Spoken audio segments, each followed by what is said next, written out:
I had been a police officer in a small Ohio town for almost 8 years, and by then, I thought I had seen every kind of call imaginable. Domestic disputes, burglaries, drunk drivers, even the occasional armed robbery. Most nights were quiet, especially after midnight. One rainy Friday, dispatch sent me to check an abandoned farmhouse after several neighbors reported hearing screams coming from the property. The place had been empty for nearly 15 years after the owners disappeared, without explanation. When I arrived, the front gate was hanging open. Rain dripped from the rusted metal fence, and the porch light flickered, even though the electricity had supposedly been disconnected years earlier. I radioed for backup. Officer Daniels responded that he was only 5 minutes away. I entered the house carefully. The wooden floor creaked beneath every step. The air smelled like mold and wet wood.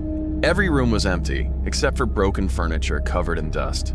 Then I heard footsteps upstairs. They were slow and deliberate, as if someone was pacing from one end of the hallway to the other. I called out, identifying myself as police. The footsteps stopped. Silence filled the house. I climbed the staircase with my flashlight raised. At the end of the hallway stood a single closed bedroom door.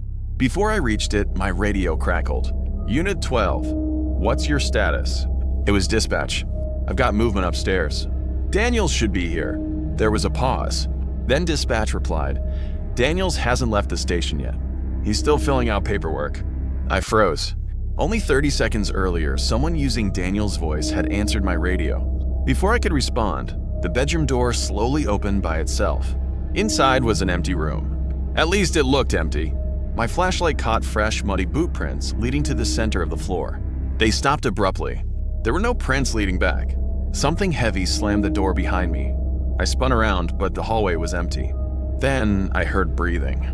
Not in front of me, directly behind my shoulder. I turned so fast that I nearly fell, but there was nobody there. The breathing continued inside my ear for several seconds before stopping completely. I ran downstairs and reached the front porch just as Daniel's patrol car pulled into the driveway. He looked confused when he saw my face. I asked if he had spoken to me over the radio. He shook his head. I just left the station. The farmhouse was searched from top to bottom by 6 officers. No one was found. The strange radio transmission was never recorded by dispatch, and no explanation was ever given for the fresh footprints. That ended in the middle of an empty room. I never answered another voice over the radio until I could see the officer speaking with my own eyes. I've been a police officer for nearly 10 years, and I never believed the stories older officers told about Miller Road. They claimed strange things happened there after midnight. Radios failed, patrol cars stalled for no reason, and officers often reported seeing people who've disappeared before anyone could identify them. I always assumed those stories were just meant to scare the rookies. One cold October night, dispatch received several calls about a man standing in the middle of Miller Road. Every caller gave the same description. He wore a long, dark coat and never moved, even when cars approached. I was the closest unit. When I arrived, the road was completely empty. My headlights stretched for hundreds of feet, but there wasn't another vehicle in sight. Dispatch confirmed that more callers were still reporting the man, even though I couldn't see anyone. I stepped out of my cruiser and searched the roadside with my flashlight. Nothing. As I walked back toward my car, I noticed muddy footprints crossing the road. They began in the middle of the pavement. There were no footprints leading to them, only a way. I followed the trail into a wooded area beside the highway. The footprints continued for several minutes before stopping beside an old stone, well hidden beneath thick bushes.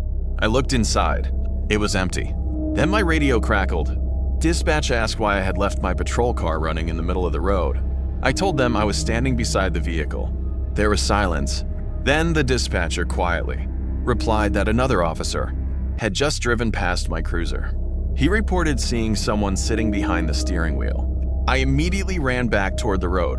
My cruiser was exactly where I'd left it. The engine was off. The doors were locked. No one was inside. As I reached for the handle, I heard footsteps behind me. I spun around. A man stood 20 yards away. He wore a dark police uniform. My uniform? His badge reflected my flashlight. So did his name tag. It had my name on it. He stared at me without blinking. Then he slowly smiled. Before I could react, my radio came alive.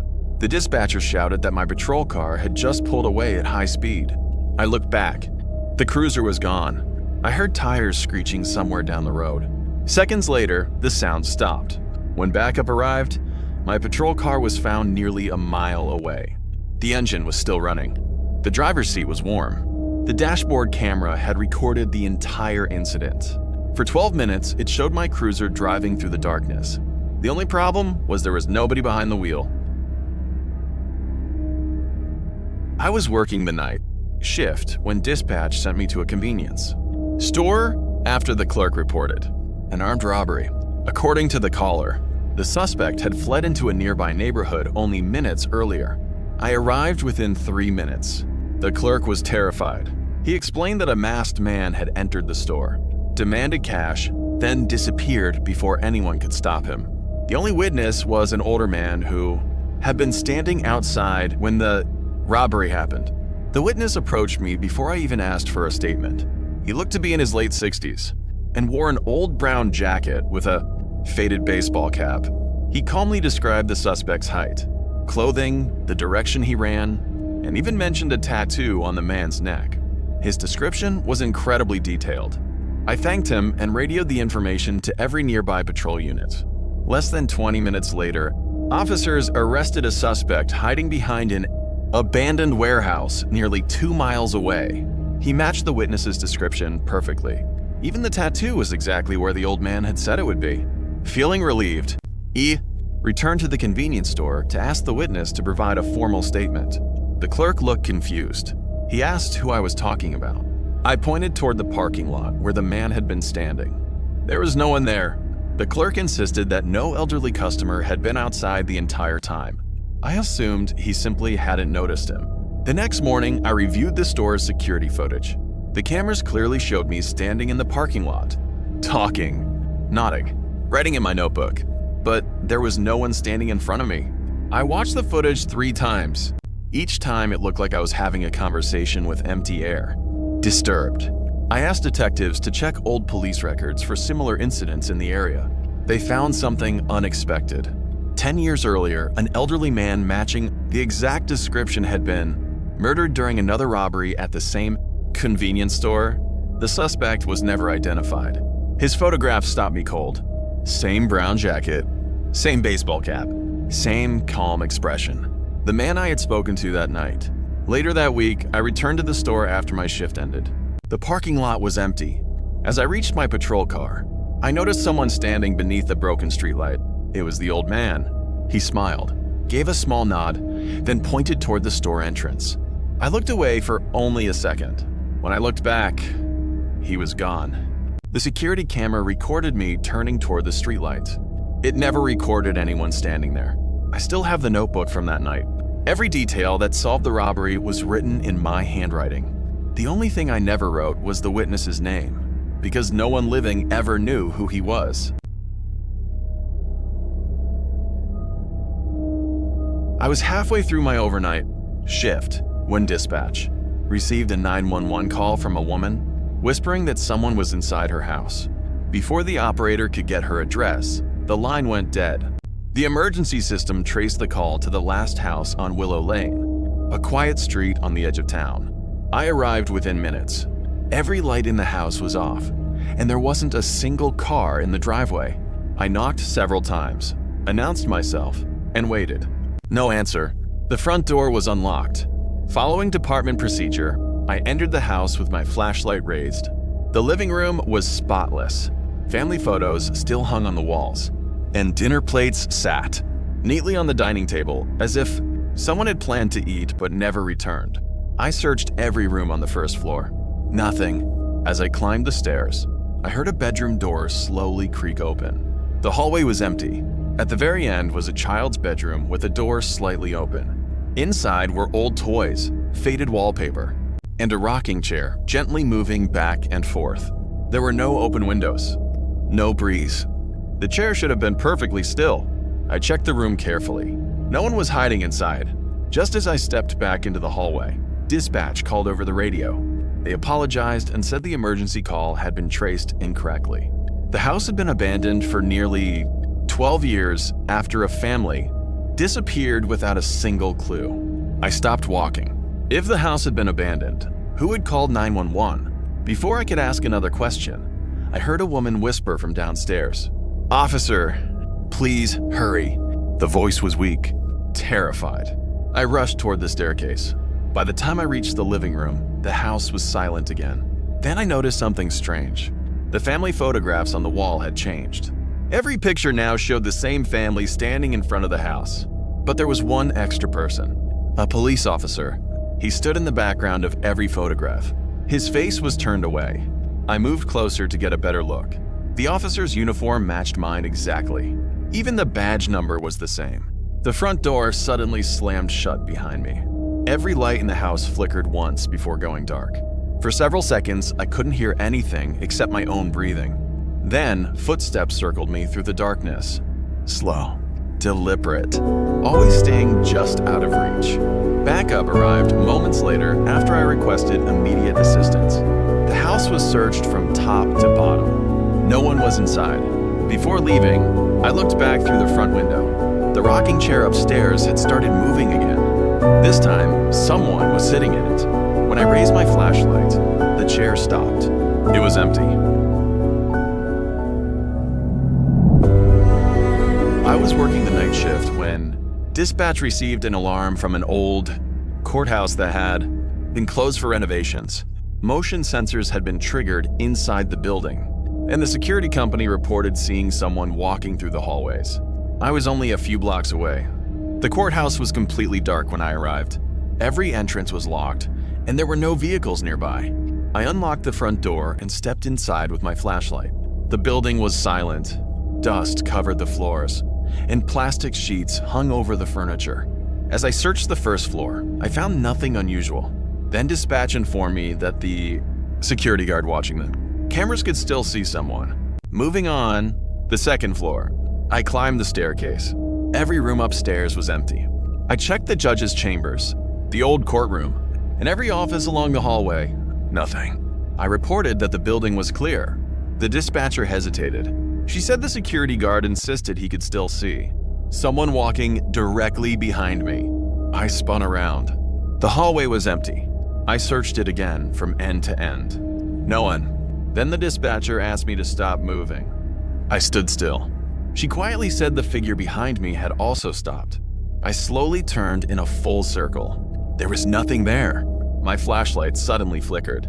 For just a second, I saw the shadow of another officer standing at the end of the hallway. When the light steadied, the hallway was empty again. The dispatcher called back. The security guard wanted me to leave the building immediately. I asked why. She replied that the cameras now showed two officers walking together. Only one of them was facing the cameras. The other never turned its head. I made my way downstairs as quickly as I could. The front door was only a few feet away when I heard footsteps coming from behind. They matched my pace perfectly. Every time I stopped, they stopped too. I refused to look back. The moment I stepped outside, the footsteps ended. Backup arrived minutes later.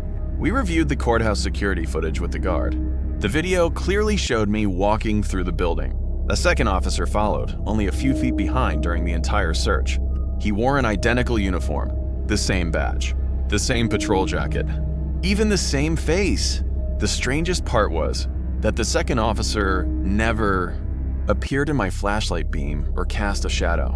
When the recording reached the moment I walked out the front door, the second officer didn't follow. He simply stood inside the courthouse, watching me leave. The building has remained empty ever since. No officer in my department has agreed to answer another alarm there alone. I was working the overnight shift when dispatch reported strange transmissions coming over. Channel 9, an emergency police frequency that was rarely used. Every few minutes, someone whispered for help, but no patrol car could identify where the signal was coming from. The message was always the same. Officer down. Please hurry. Every available unit searched the area, but nobody found an injured officer. After nearly an hour, dispatch traced the strongest signal to an abandoned industrial warehouse on the edge of town. I was the closest unit. The warehouse had been empty for years. Broken windows covered the ground, and rusted machinery filled the dark rooms. My flashlight barely cut through the darkness as I stepped inside. The moment I entered, my radio crackled. A weak voice quietly said, "I'm trapped." I called out several times, identifying myself as police, but there was no response. I searched every room until I noticed a fresh trail of muddy boot prints leading toward a locked storage room. I forced the door open. The room was empty. Sitting alone on the concrete floor was an old police radio covered in dust. It belonged to a model our department had stopped using years ago. As I picked it up, the speakers suddenly came to life. The same voice whispered, "Don't turn around." Every hair on my neck stood up. I ignored the warning and quickly looked behind me. Nobody was there. When I turned back, the radio had gone silent. Dispatch called my unit and asked why I had reported the building was clear. I told them I had never made that transmission. The dispatcher insisted she had just spoken with me less than a minute earlier. She said my voice sounded perfectly normal. Before I could answer, every abandoned radio scattered throughout the warehouse suddenly activated. Voices filled the building from every direction. Some were calling for backup. Others were screaming. Several were repeating unit numbers that no longer existed. The sound echoed through the warehouse until it became impossible to tell where any of it was coming from. Then everything stopped at once. The silence was worse than the noise. Backup arrived minutes later and searched the entire property. No officers, no trespassers, no working radios. Only the one I had found on the floor. An older detective recognized the serial number immediately. The radio had belonged to an officer who disappeared during a search of that same warehouse. 13 years earlier, his body was never found. His final recorded transmission was retrieved from the department archives. It contained only 4 words: "Don't turn around." I was nearing the end of a quiet, overnight shift when dispatch received a panic alarm from the county evidence building. The alarm had been triggered inside the secured evidence locker where confiscated weapons, narcotics, and old case files were stored. Since I was only a few minutes away, I responded alone. When I arrived, every exterior door was locked, and there were no signs of forced entry. I used my access card to enter the building. The hallway lights were on, but the place was completely silent. I checked the security office first. The monitor showing the evidence room had turned black. Every other camera in the building worked normally. I radioed dispatch and requested another unit, then walked toward the evidence locker. The heavy steel door was closed exactly as it should have been. When I unlocked it, the cold air inside immediately caught my attention. The room felt far colder than the rest of the building. Shelf after shelf was packed with sealed evidence boxes. Nothing appeared disturbed. As I started checking the room, I heard metal shelves rattle behind me. I turned around. Nothing had moved. Then my flashlight landed on an old evidence box sitting in the middle of the floor. I knew it hadn't been there moments earlier. The box had no case number, no labels, only one word written across the lid: "Open." Against my better judgment, I lifted the lid. Inside was a police badge. It was identical to mine. Same department, same badge number, same name. My heart started racing. Dispatch suddenly called my radio and asked why I was requesting emergency backup. I told them I hadn't requested anything. The dispatcher paused before replying that someone, using my unit number, had just screamed for help over the radio. Before I could answer, every evidence shelf around me shook violently. Boxes crashed onto the floor. Papers scattered through the room. Then, everything stopped. Complete silence. I backed toward the exit. Just before reaching the door, I noticed a figure standing at the far end of the room. A police officer. He was wearing my uniform. He slowly raised his flashlight toward his face. It was me. He smiled without blinking. The lights instantly went out. I ran into the hallway and slammed the steel door behind me. Backup arrived less than 3 minutes later. Together, we searched the evidence room. Nothing was out of place. Every box sat neatly on its shelf. There was no mysterious evidence box. No duplicate badge. The security footage from that night showed me entering the room alone. Then, for exactly 4 minutes, the camera recorded nothing but static. When the video returned, I was running out of the room in complete panic.